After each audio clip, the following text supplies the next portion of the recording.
वाञ्छा कल्पतरुभ्यश्च कृपा सिन्धुभ्येव च पतितानां पावनेभ्यो वैष्णवेभ्यो नमो नमः। हे कृष्णा करुणा सिन्धो दीनबन्धो जगत्पते गोपेश गोपिका कान्त राधा कान्त नमोस्तुते। दप्तकाञ्चन गौराङ्गी राधे वृन्दावनेश्वरी वृषभानुसुते देवी प्रणमामि हरिप्रिये। ओम अज्ञानतिमिरान्धस्य ज्ञानाञ्जनशलाकया चक्षुरुन्मीलितं येन तस्मै श्री गुरुवे नमः। वासुदेवसुतं देवं कंसचाणूरमर्दनं देवकी परमानन्दं कृष्णं वन्दे जगद्गुरुं। कात्यायनी महामाये महायोगिनी अधीश्वरी नंदगोपसुतं देवी पदिंदे कुरुदे नमः। वाळिये श्री गुरुवुम गौरांगரும் ஸ்ரீல கிருஷ்ணதாச கவிராஜ கோஸ்வாமியின் ஸ்ரீ சைதன்ய சரிதாமிர்தம் ஆதிலீலை பாகம் 1 அத்தியாயம் 2 5வது ஸ்லோகம். அருவ பிரம்மன் என்று உபனிஷதங்கள் எதை வர்ணிக்கின்றனவோ அது அவரது உடலில் இருந்து வெளிவரும் ஒளியே. மேலும் அந்தர்யாமியாக இருக்கும் பரமாத்மா அவரது ஓர் அம்ச விரிவே ஆகும். பகவான் சைதன்யர் 6 ஐஸ்வர்யங்களையும் பூரணமாக கொண்ட பரமபுருஷ பகவானான சாட்சாத் கிருஷ்ணரே. அவரது பூரண உண்மை. அவரை விட உயர்ந்த அல்லது அவருக்கு சமமான வேறு உண்மை எதுவும் இல்லை. பொருளுரை. உபனிஷதங்களை தொகுத்தவர்கள் அருவ பிரம்மனை பற்றி மிகவும் உயர்வாக பேசுகின்றனர். வேத இலக்கியங்களில் மிக உயர்ந்த பகுதிகளாக கருதப்படும் உபனிஷதங்கள் பௌதிக சங்கத்திலிருந்து விடுதலை பெற விரும்பி அதற்கான அறிவொளியை பெறுவதற்காக உண்மையான ஆன்மீக குருவை அணுகுவோருக்கு உரியவை. பூரண உண்மையை பற்றிய அறிவை ஆன்மீக குருவிடமிருந்து பெற வேண்டும் என்பதை உப என்னும் முன் அடைவு குறிப்பிடப்படுகின்றது. தனது ஆன்மீக குருவின் மீது நம்பிக்கை கொண்டவன் தெய்வீக அறிவுரைகளை உண்மையாக பெறுகின்றான். அதனால் பௌதிக வாழ்வின் மீதான அவனது பற்றுதல் இளகி ஆன்மீக பாதையில் அவனால் முன்னேற முடிகிறது. உபனிஷதங்களில் இருக்கக்கூடிய தெய்வீக விஞ்ஞானத்தின் அறிவானது ஒருவனது ஜட உலகின் பந்தப்பட்ட வாழ்வில் இருந்து விடுவிக்கக்கூடும். அவ்வாறு முக்தி அடையும் போது அவன் ஆன்மீக வாழ்வின் முன்னேற்றத்தினால் புருஷோத்தமனாகிய முழுமுதற் கடவுளின் ஆன்மீக ராஜ்யத்திற்கு உயர்வு பெற முடிகின்றது. ஆன்மீக அறிவொளியின் ஆரம்பம் அருவ பிரம்மனை உணர்வது ஆகும்.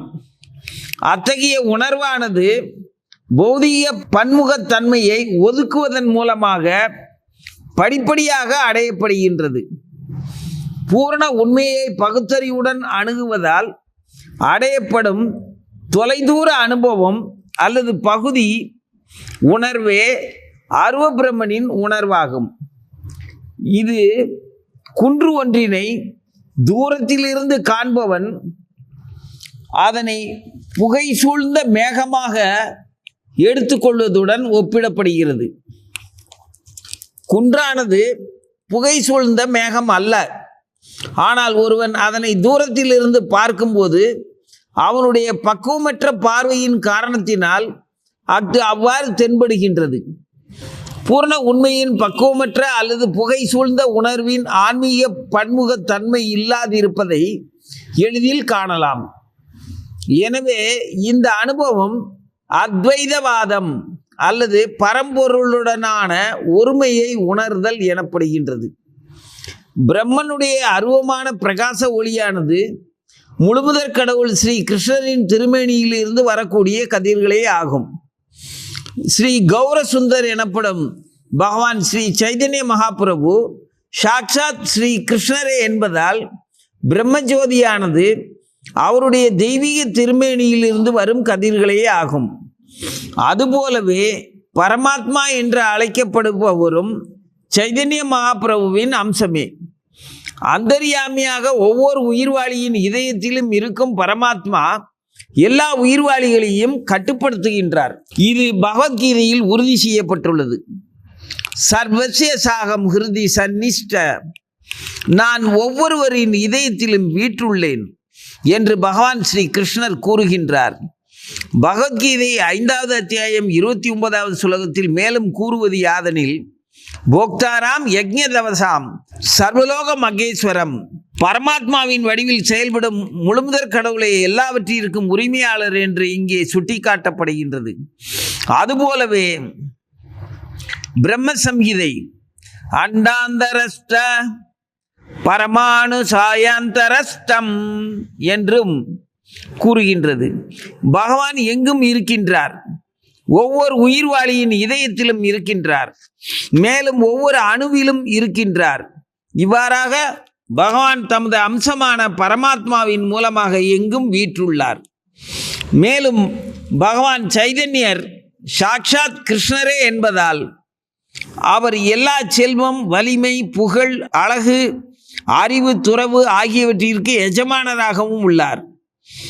அவர் பூர்ண அல்லது முழுமையானவர் என்று விளக்கப்படுகின்றார். ஸ்ரீ ராமரின் வடிவில் பகவான் ஒரு சீர்மிகு மன்னராக இருந்ததைப் போல பகவான் சைதன்யரின் வடிவில் அவர் இங்கு ஒரு சீர்மிகு துறவியாக இருக்கின்றார். சந்நியாசத்தை ஏற்ற பகவான் சைதன்யர் தமது சுய வாழ்வில் அற்புதமான கொள்கைகளை பின்பற்றி உதாரணம் அமைத்து கொடுத்தார். சந்நியாச நிலையில் அவரை யாருடன் ஒப்பிட இயலாது. சந்நியாசத்தை ஏற்பது என்பது கலியுகத்தில் பொதுவாக தடை செய்யப்பட்டுள்ள போதிலும் பகவான் சைதன்யர் துறவில் பூரணமானவர் என்பதால் அவர் அதனை ஏற்றார். மற்றவர்களால் அவரை நகல் செய்ய இயலாது. ஆயினும் அவரது அடிச்சுவடுகளை முடிந்தவரை பின்பற்ற இயலும். இந்த ஆசிரமத்தை ஏற்பதற்கு தகுதியில்லாத நபர்கள் இதனை ஏற்கக்கூடாது என்று சாஸ்திரங்கள் கடும் தடை விதிக்கின்றன. இருப்பினும் சைதன்ய மகாபிரபு துறவு உட்பட எல்லா ஐஸ்வர்யங்களிலும் பூரணமாக இருந்தவர். எனவே அவர் பூரண உண்மையின் மிக உயர்ந்த தத்துவம் அவரே. ஸ்ரீ சைதன்ய மகாபிரபுவை பற்றிய உண்மையை அலசி ஆராய்வதன் மூலமாக அவர் புருஷோத்தமரான முழுமுதற் கடவுள் கிருஷ்ணரிலிருந்து வேறுபட்டவர் அல்லர் என்பதை காண முடியும். அவரை விட உயர்ந்தவரோ அவருக்கு சமமானவரோ எவரும் இல்லை. பகவத்கீதையில் பகவான் ஸ்ரீ கிருஷ்ணர் அர்ஜுனனிடம் கூறுகின்றார், மத்த பரதரம் நான் யத் கிஞ்சித் அஸ்தி தனஞ்சய. செல்வத்தை வெல்வோனே, என்னை காட்டிலும் உயர்ந்த உண்மை ஏதும் இல்லை. இவ்வாறாக பகவான் ஸ்ரீ கிருஷ்ணர் சைதன்யரை காட்டிலும் உயர்ந்த உண்மை ஏதும் இல்லை என்று இங்கே உறுதிப்படுத்தப்பட்டுள்ளது. நூல்களை படித்து தெய்வீக ஞானத்தை வளர்ப்பதில் ஈடுபட்டுள்ளோர் அருவ பிரம்மனை குறிக்கோளாக கொண்டுள்ளனர். யோக பயிற்சியில் ஈடுபட்டுள்ளவர்கள் பரமாத்மாவை குறிக்கோளாக கொண்டுள்ளனர். புருஷோத்தமரான முழுமுதற் கடவுளை அறிந்தவனோ பிரம்மன், பரமாத்மா ஆகிய இரண்டு உணர்வுகளையும் தாண்டி செல்கின்றான். ஏனெனில் பகவானே பூர்ண ஞானத்தின் இறுதி இலக்கு. சச்சித் ஆனந்த முழுமையான வாழ்க்கை, அறிவு மற்றும் ஆனந்தம் நிலையின் பூரண வடிவம் பரமபுருஷ பகவானே. பூர்ண உண்மையின் சத்பகுதியை, எல்லையற்ற இருப்பினை உணர்பவன் பகவானுடைய அருவ பிரம்மனின் தன்மையை உணர்கின்றான். பூரண உண்மையின் சித் பகுதியை, எல்லையற்ற அறிவை உணர்பவன் எங்கும் வீற்றிருக்கும் பரமாத்மாவின் தன்மையை உணர முடியும். ஆனால் பூரண உண்மையின் இத்தகைய பகுதி உணர்வுகளை ஆனந்த எனப்படும் முழுமையான மகிழ்ச்சி நிலையை அடைவதற்கு உதவாதவை. அத்தகு ஆனந்த நிலையினை உணராவிடில் பூரண உண்மையை பற்றிய அறிவு முழுமையற்றதாகவே இருக்கும். கிருஷ்ணதாச கவிராஜ கோஸ்வாமியின் இந்த சைதன்ய சரிதாமிர்த சுலோகம் ஸ்ரீல ஜீவ கோஸ்வாமியின் தத்துவ சந்தர்ப்ப என்ற நூலில் இருந்து காணப்படும். இதே போன்ற கருத்தினால் உறுதி செய்யப்படுகின்றது. தத்துவ சந்தர்ப்பத்தின் 8வது பகுதியில் பரம்பொருள் சில நேரங்களில் அருவ பிரம்மனாக அணுகப்படுகின்றது என்றும், அது ஆன்மீகமானது என்றாலும் பரம்பொருளின் ஒரு பகுதியை மட்டுமே பிரதிநிதிக்கின்றது என்றும் கூறப்பட்டுள்ளது. மேலும் வைகுண்டத்தில் எழுந்தருளியுள்ள பிரதான ரூபமான ஸ்ரீ நாராயணர் ஸ்ரீ கிருஷ்ணரின் விரிவே என்பதும் ஸ்ரீ கிருஷ்ணரே எல்லா உயிர்வாளிகளின் தெய்வீக அன்பிற்கு பாத்திரமான பரம பூரண உண்மை என்பதும் அறிந்து கொள்ளப்பட வேண்டும். ஜெய குருதேவ். பொதுவாக இதே சைதன்ய சரிதாமிர்தத்திலேயே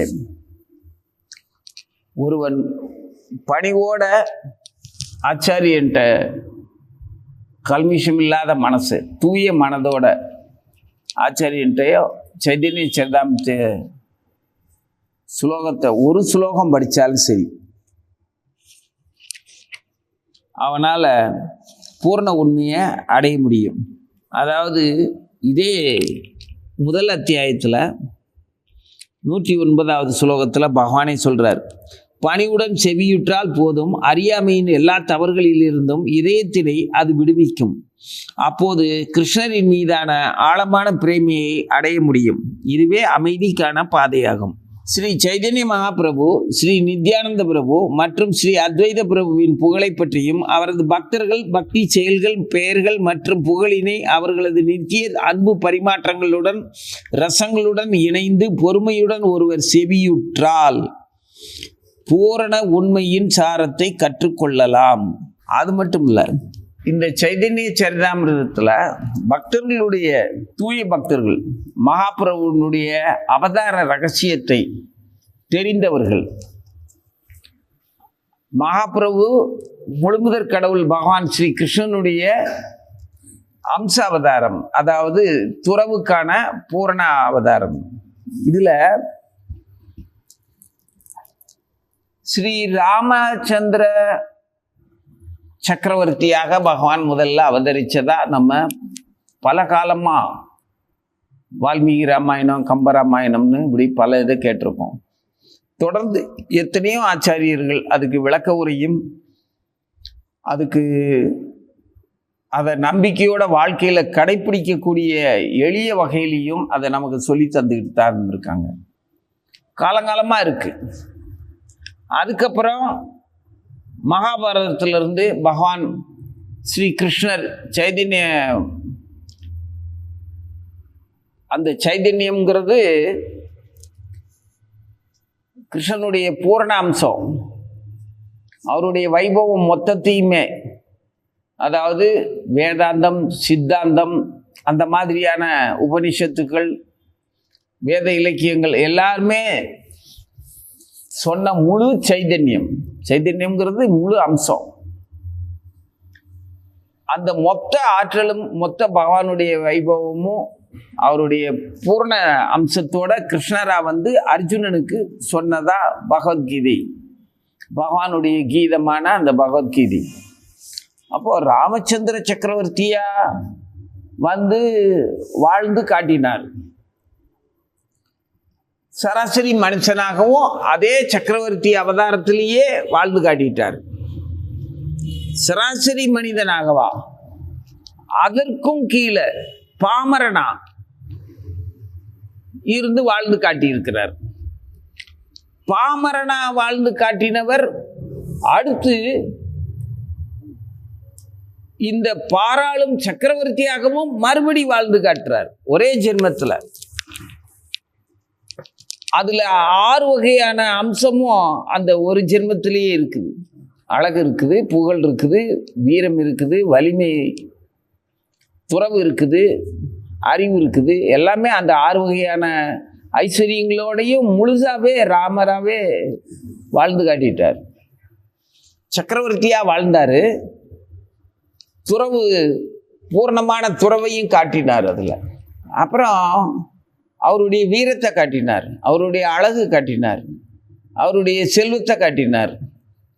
எல்லாமே அந்த ராமாயணத்தில் ராமச்சந்திர மூர்த்தியாக வந்திருக்கும் போது அவர் காட்டினார். அன்பான அன்பு. அவரை மாதிரி யாருமே அன்பு செலுத்தலை.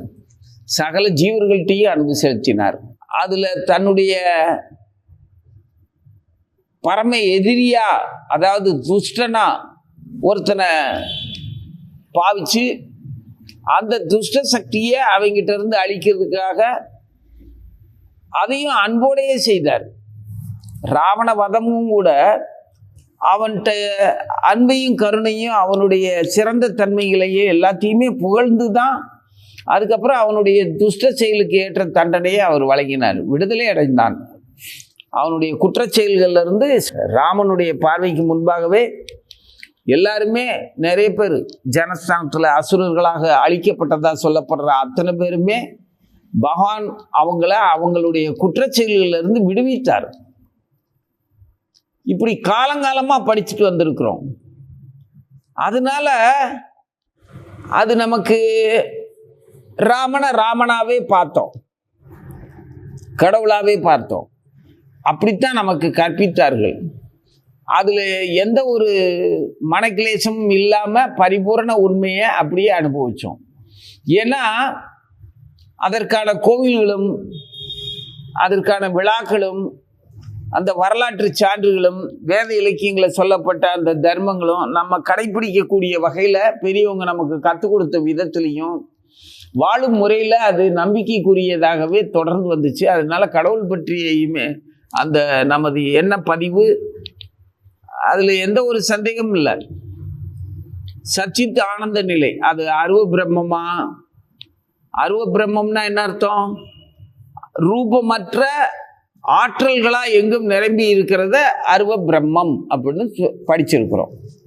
அதுதான் அது அருவ பிரம்மம்னு சொல்றாங்க. நமக்கு அந்த அளவுக்கெல்லாம் உபனிஷத்துகளோ வேத இலக்கியங்களோ எதுவும் தெரியாது.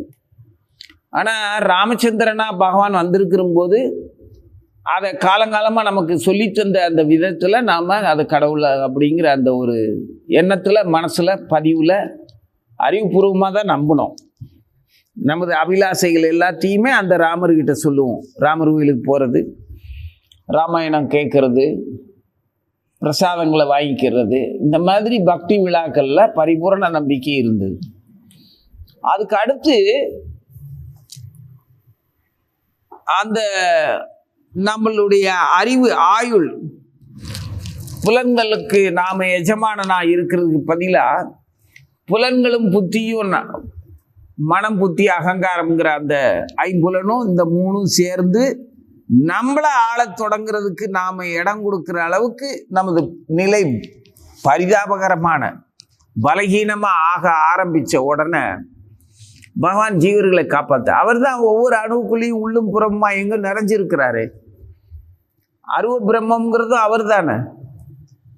அந்த ஆற்றலாக இருக்கிறவர் உடனடியாக தன்னுடைய அந்த அருவ பிரம்ம ஆற்றலை ஜீவர்களுக்குள்ள விழிப்படைய செய்கிறார்.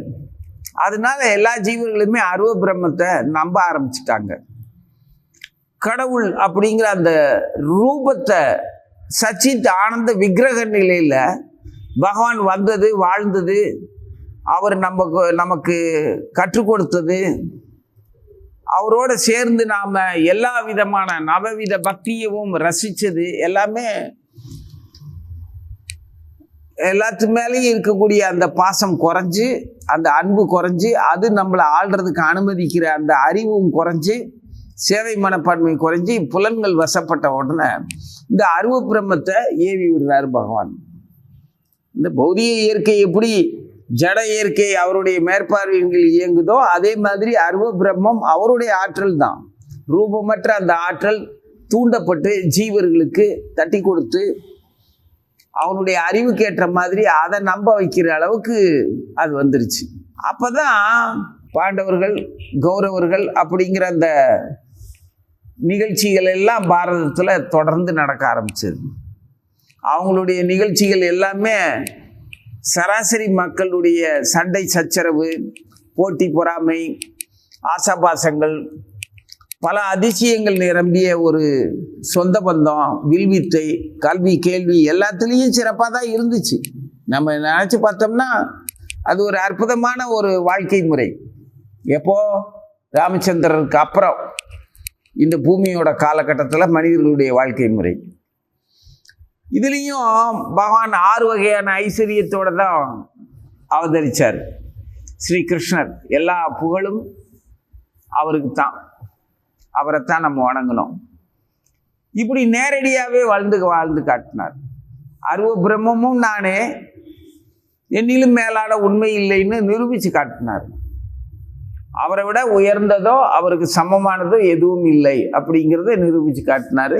அப்போ உடனே ராமனுக்கு அடுத்து கிருஷ்ணர் மேலே ஒரு பிரியம். அதில் எல்லா ரசமுமே சிருங்காரமாக நல்ல ரொம்ப ஜீவர்களுடைய அருவ பிரம்மத்தை கடந்து அருவ பிரம்மமும் கிருஷ்ணர் தான் அப்படிங்கிற நம்பிக்கையோட பழையபடி ஜீவர்களுக்கு அந்த ரசபாவம் வந்துச்சு. அப்போ கிருஷ்ணனா பழையபடி கிருஷ்ணர் எல்லா ஜீவர்களையும் ஆட்கொண்டார், அமைதிப்படுத்தினார், ஆனந்தப்படுத்தினார். குழந்தையா ராமன் குழந்தையா வசீகரம் பண்ணினதை விட கிருஷ்ணனா அவர் குழந்தை ரூபத்தில் எல்லா ஜீவர்களையும் வசீகரிச்சது அற்புதம். அந்த மாதிரி வந்த காலத்துக்கு அடுத்து அந்த கிருஷ்ணனும் ராமனும் இப்ப எப்படி ஜீவர்கள் பலகீனமானாங்க? முதல்ல ராமச்சந்திரனுக்கு அடுத்து அருவ பிரம்மத்தோட கவர்ச்சியில அதை தன்னை ஆளை அனுமதிச்சு பகவானை புரிஞ்சிக்க முடியாத தொலை தூரத்துக்கு வந்தாங்க ஜீவர்கள்.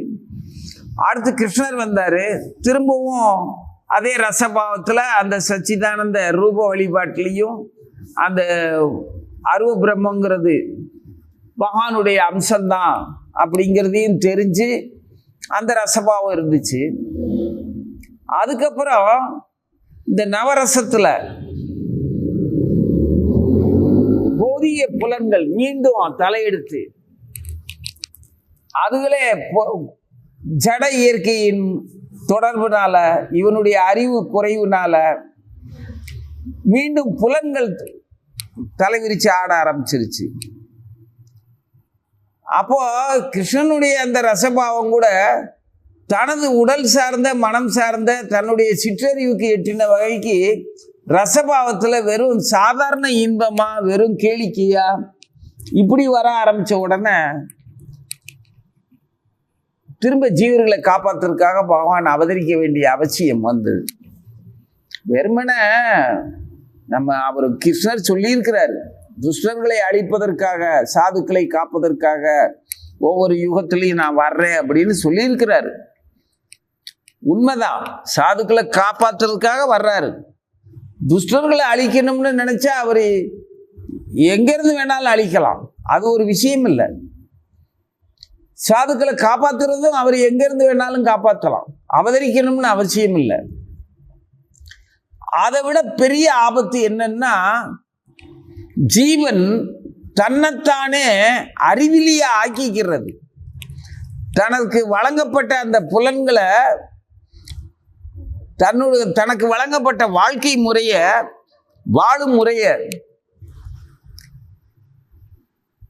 தன்னைத்தானே ஒரு எப்படி சொல்றது கேவலமான, அதாவது மிக மிக தாழ்ந்த நிலையில தானே இறைவன் நினைக்கிற அந்த அயோக்கியத்தனத்தையும் விட மோசமான நிலை. தானே இறைவன் நினைக்கிற அந்த அயோக்கியம் கூட உருட்டுருவான். தன்னைத்தானே இறைவன் சொல்லிக்கிறவன் கூட அவனை துதிப்பாடுறவங்களும் அவனோட சேர்ந்து அதே மாதிரி அவனுக்கு துதிப்பாடுற அத்தனை பேருமே நானும் தான் இறைவன் அப்படின்னு சொன்னான்னா அவனுங்களுக்குள்ள ஒரு ஏதோ ஒரு வகையில் ஒரு சமாதானம் நாம இறைவன் அல்ல, இறைவனை மாதிரி நம்ம இப்படி நடந்துக்கிட்டோம் பொய்யா, உண்மையில நமக்கு இறைவனாகிற தகுதியோ அந்த அளவுக்கு ஆற்றலோ சக்தியோ கிடையாது அப்படிங்கிறத அவன் கடைசி நேரத்திலே அது புரிஞ்சுட்டு இறைவனையும் புரிஞ்சிருவான். கடவுள்கிட்டே நேரடியாக நானும் உங்களை மாதிரியே இருந்து பார்க்கணுன்னு ஆசைப்பட்டு இருந்து பார்த்தேன், ஆனால் எனக்கு நான் கடவுள் இல்லைன்னு தெரிஞ்சு போச்சு, நீங்கள் தான் கடவுள்னு தெரிஞ்சு போச்சு, தயவுசெய்து என்னையும் கடவுள் மாதிரி உங்களை போல என்னை ஆக்கிக்கோங்க, நானும் அதே மாதிரி வாழ்ந்து பார்க்கட்டுமா அப்படின்னு நேரடியாக கடவுள்கிட்ட அவனால் போக முடியும். அப்போ தன்னைத்தானே கடவுள்னு சொல்லிக்கிறவங்க கூட காப்பாற்றப்படுறான். ஆனால் நான் என்னோட புலன்தான் எனக்கு எஜமானன், என்னுடைய குணம்தான் நான், என்னுடைய மனம்தான் நான், என் மனசு போல தான் நான் இருப்பேன், என் குணத்து போல தான் செயல்படுவேன், எனக்குன்னு ஒரு தனி பண்புன்னு இருக்குதுன்னா அது என்ன நான் அனுபவிக்கிறது தான் என்னுடைய பண்பு. மற்றது எல்லாமே பொய். கடைசியில் நானுங்கிறதும் பொய்.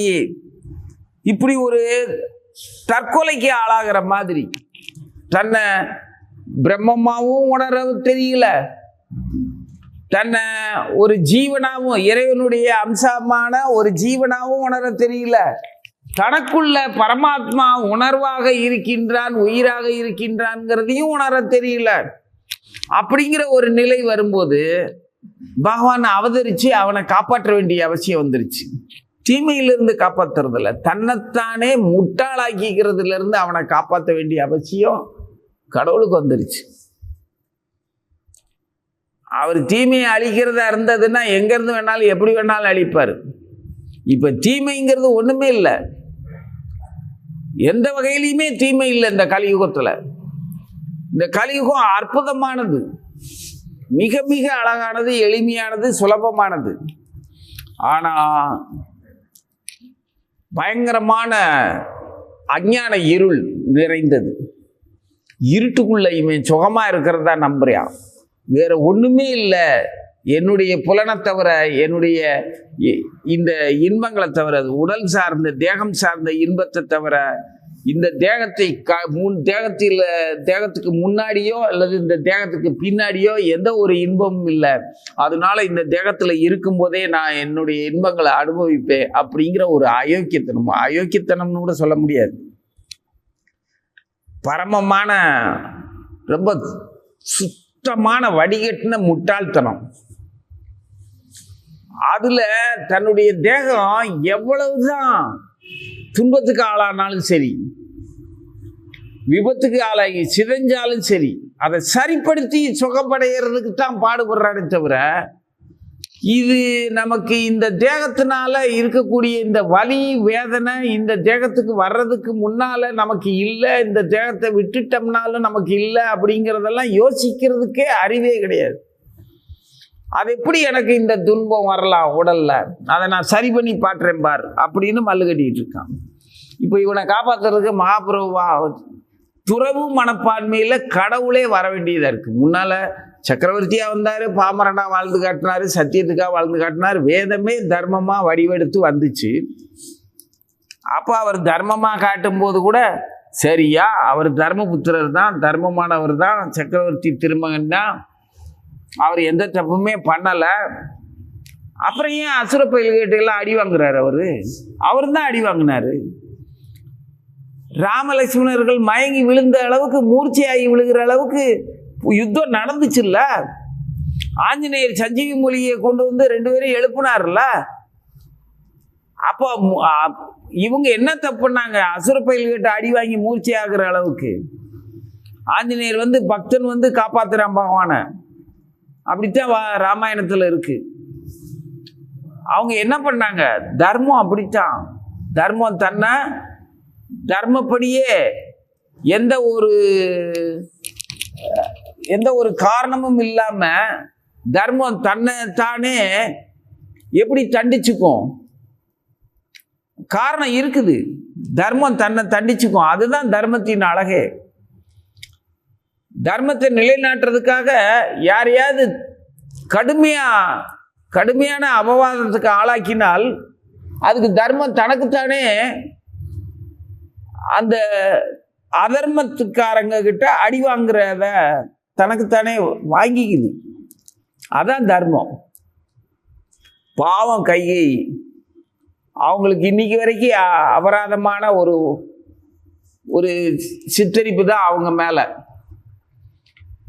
அதை இந்த தர்மமே வடிவெடுத்த அந்த ராமன் அந்த அம்மாவுக்கு நன்றி சொல்ல வேண்டாமா?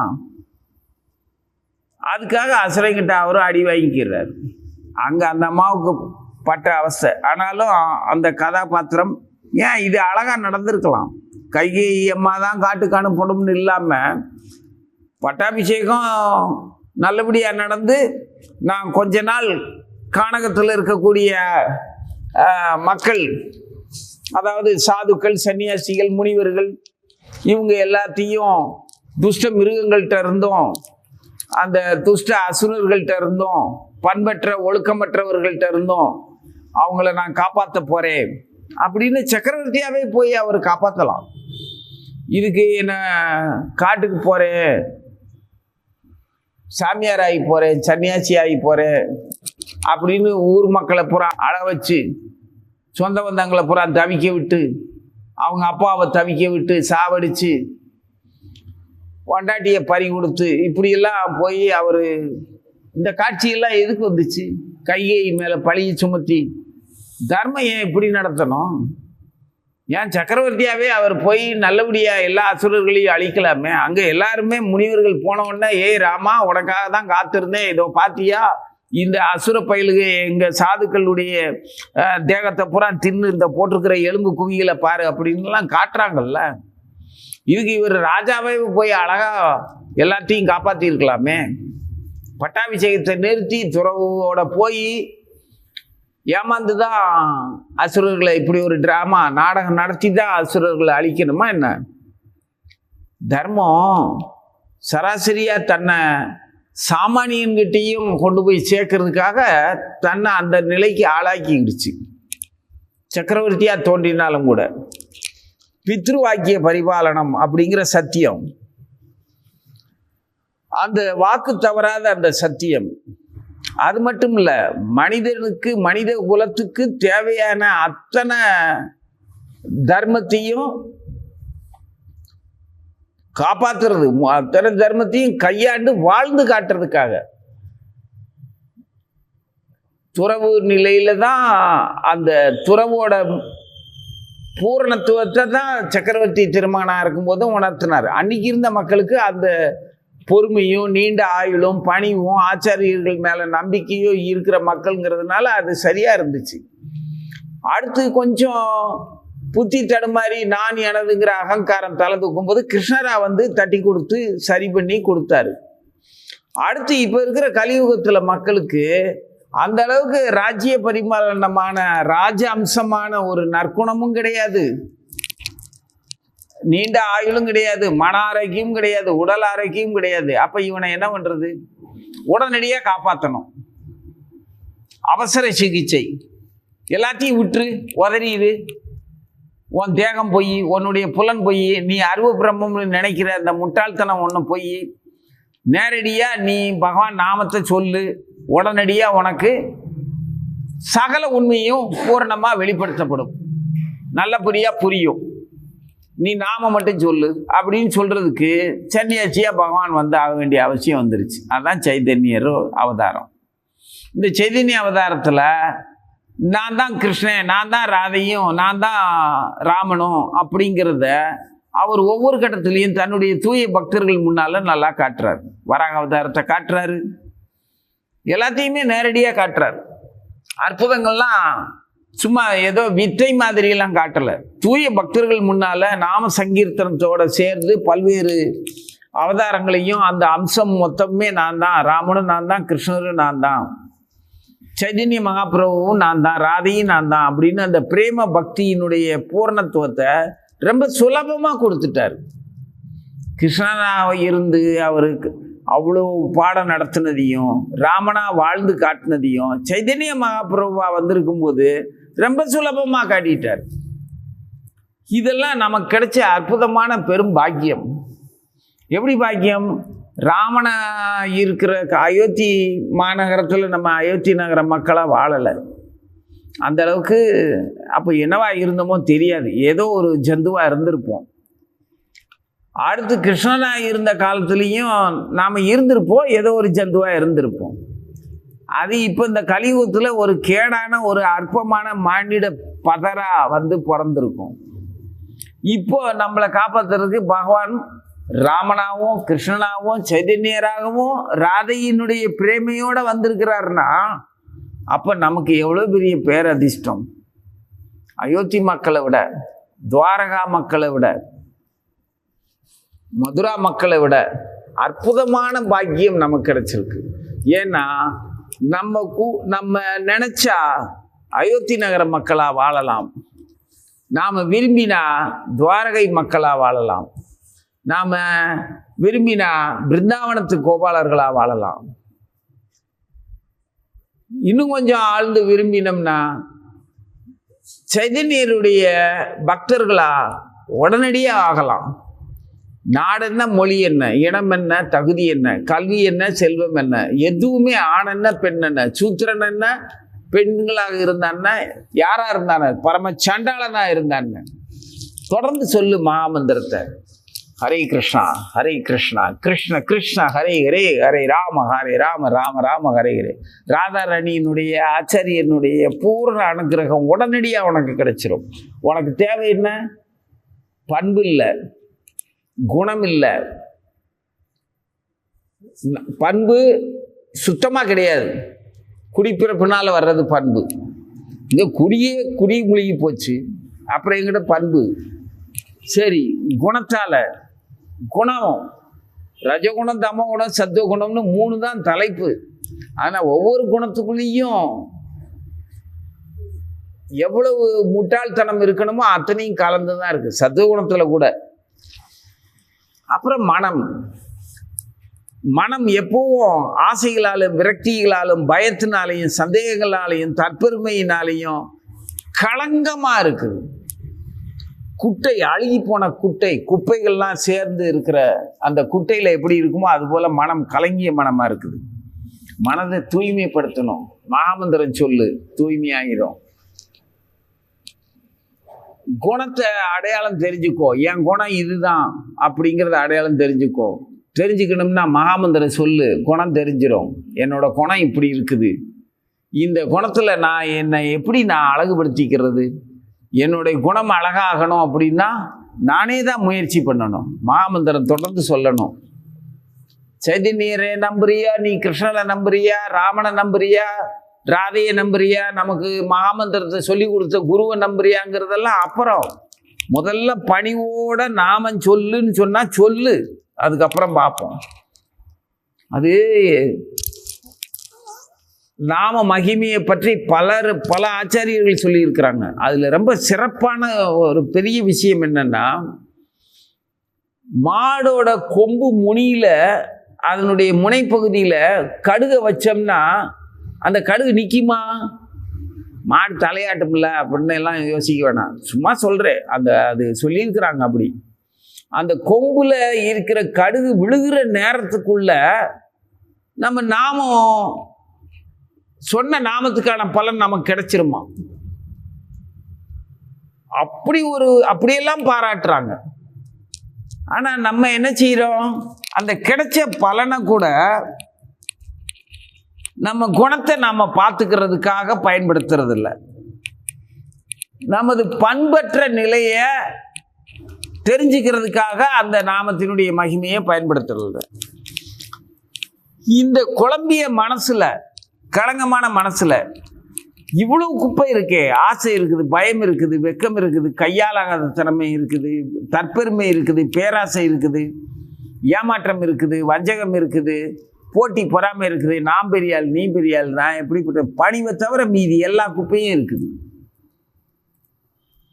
இதெல்லாம் அப்புறப்படுத்துறதுக்கு அந்த நாம உதவி செய்யறதுக்காக உனக்காக காத்துட்டு இருக்கு. நீ தான் சொல்லிக்கிட்டே தான் இருக்கிற.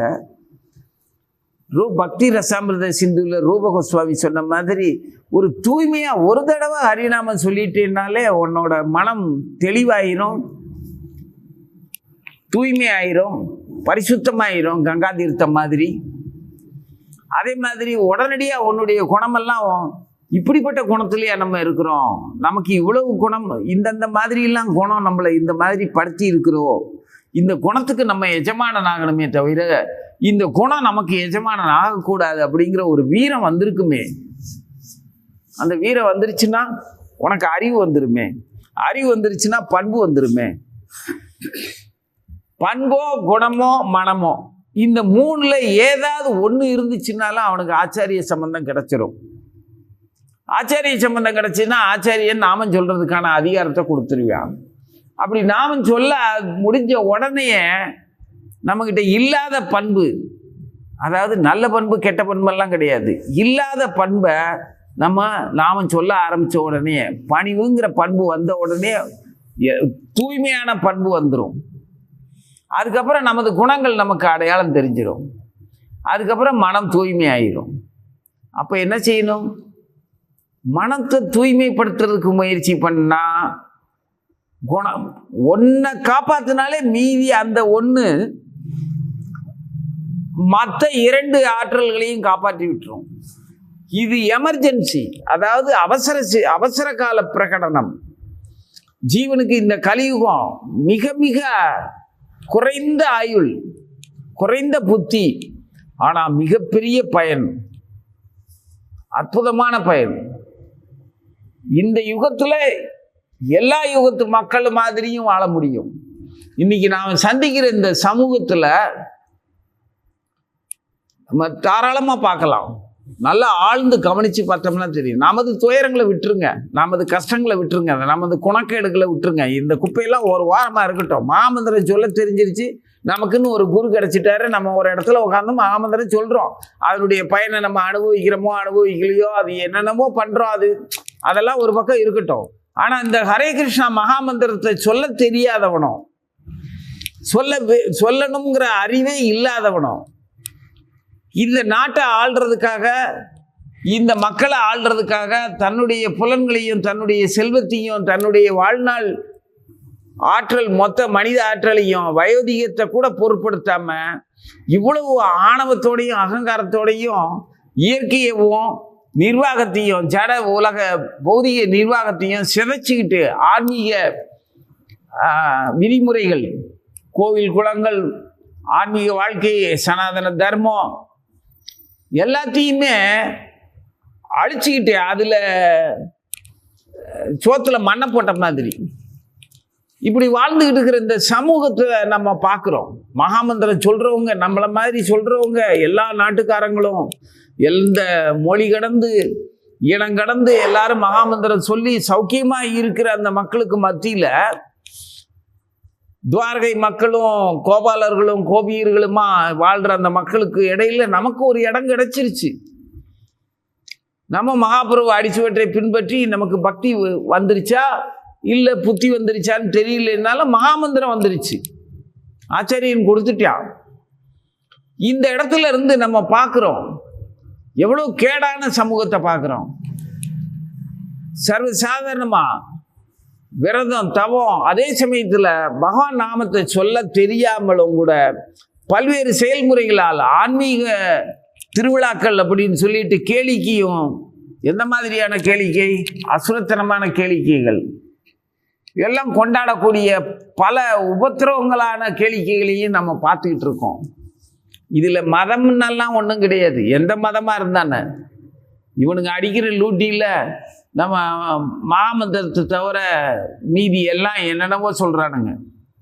பகவான் நாமத்தை மட்டும் சொல்கிறதில்ல. இவன் இஷ்டத்துக்கு நீ கடவுளை பற்றிய தன்மைகளையும் தன்னுடைய குணங்களையும் தன்னுடைய புலன் வேட்கைகளையும் பிரகடனப்படுத்துறதும், அதை கொண்டாடுறதும், அதை தேடி அடைகிறதும், அடுத்தவன்கிட்ட இருந்து தட்டி பறிச்சுனாலும் தானே அனுபவிக்கிறதுமா இருக்கிற ஆன்மீகம்ங்கிற பேரில் இப்படியும் வாழ்ந்துக்கிட்டு இருக்கிறவங்கள நம்ம பார்த்துக்கிட்டு இருக்கோம்.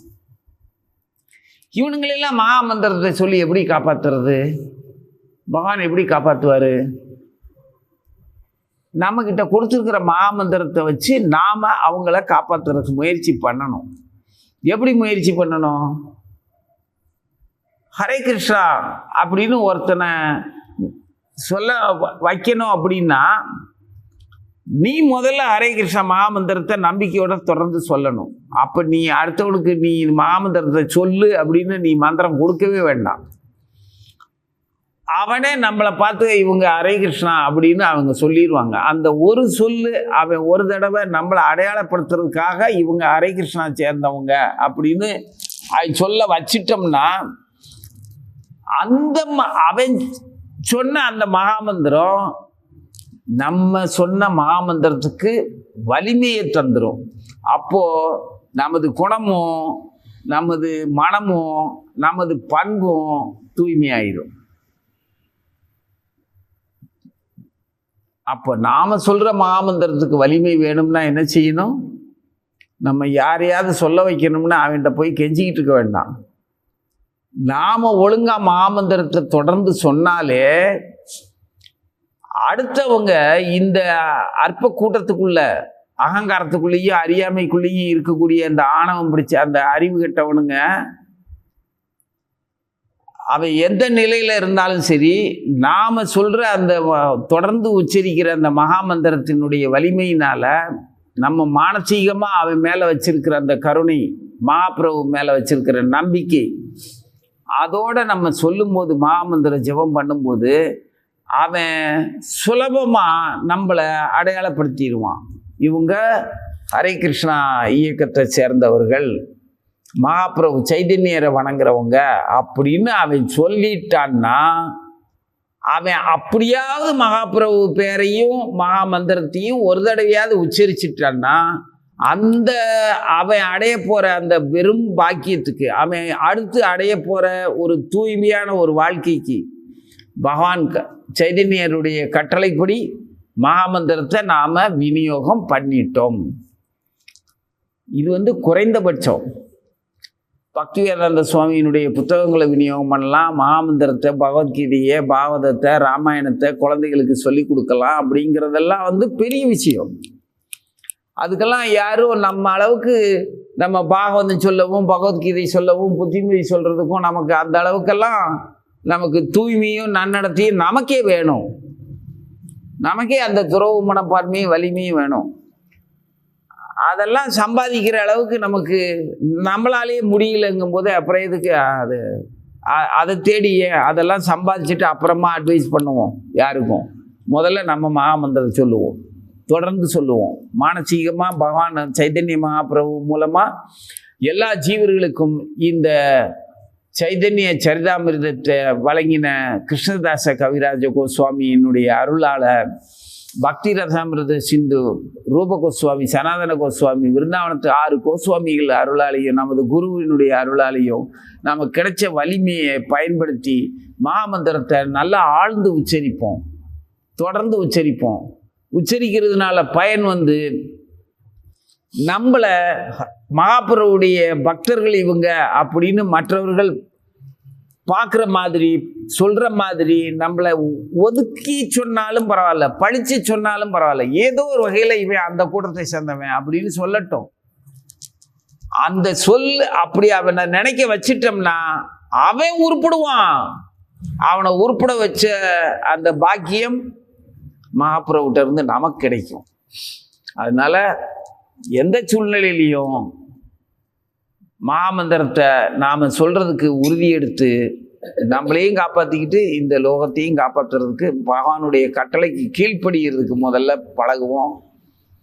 இந்த கௌர் பூர்ணிமாவில் கிரகணம் பிடிச்சி விட்ட இந்த தூய சந்திரனுடைய சாட்சியினால மனமாகிய சந்திரன்ல கௌரச்சந்திரன் நிறைஞ்சிருக்கட்டும். ஜெய ஸ்ரீ கிருஷ்ண சைதன்ய பிரபு நித்யானந்த ஸ்ரீ அத்வைத கதாதர ஸ்ரீவாசாதி கௌர் பக்த விருந்தா. ஹரே கிருஷ்ணா கிருஷ்ண கிருஷ்ண ஹரே ஹரே, ஹரே ராம ராம ராம ஹரே ஹரே. தொடர்ந்து மகாமந்திரத்தை விடாமல் சொல்லுவோம், ஜெபம் பண்ணுவோம். எல்லோரும் நல்லா இருக்கட்டும். ஹரே கிருஷ்ணா.